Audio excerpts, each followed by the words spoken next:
ನೋಡಿ ಹಾ ನನ್ನ ಪರಿಸ್ಥಿತಿ ಯಾಕೆ ಹೀಗಾಗಿದೆ ಅಲ್ಲ ಎನ್ನುವ ಹಾಗೆ ಯೋಚನೆ ಮಾಡಿದೆ ನಾನು. ಹಾ ನನಗೆ ಅರ್ಥ ಆಯ್ತು, ಓ ನನಗೆ ಏನಾಗ್ತದೆ ಅಂತ ನನಗೆ ಗೊತ್ತಾಗ್ತದೆ, ಅಲ್ಲ ಆದ್ರೆ ಯಾಕೆ ಹೀಗೆ ಅಂತ ಗೊತ್ತಾಗ್ಲಿಲ್ಲ. ಹಾ ಸ್ವಲ್ಪ ಅಂದ್ರೆ ಕಾರಣ ಇವಳ ರೂಪ. ಹೌದಪ್ಪ, ಹೌದು, ಮನವ ಮೋಹಿಪ ರೂಪ. ಮನವ ಮೋಹಿಪ ರೂಪ. ಹಾ ಹಾಗಿದ್ರು ನನಗೆ ತೊಂದರೆ ಕೊಡ್ತಾ ಇದ್ದಾಳೆ ಅವಳು. ಹೌದು, ಯಾವ ರೀತಿಯಲ್ಲಿ ಯಾವ ರೀತಿಯಲ್ಲಿ ಗೊತ್ತಾಗುವುದಿಲ್ಲ. ಅದೇ ಹೂವಿನ ಬಾಣದಂತೆ ಯಾರಿಗೂ ಕಾಣದಂತೆ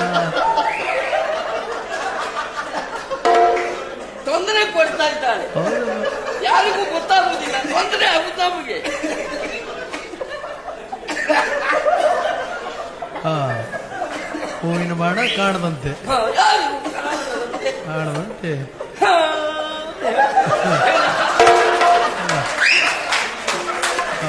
ಸಮಸ್ಯೆ ಆಗುವುದು ಹಾಗೆ. ಹೌದಪ್ಪ,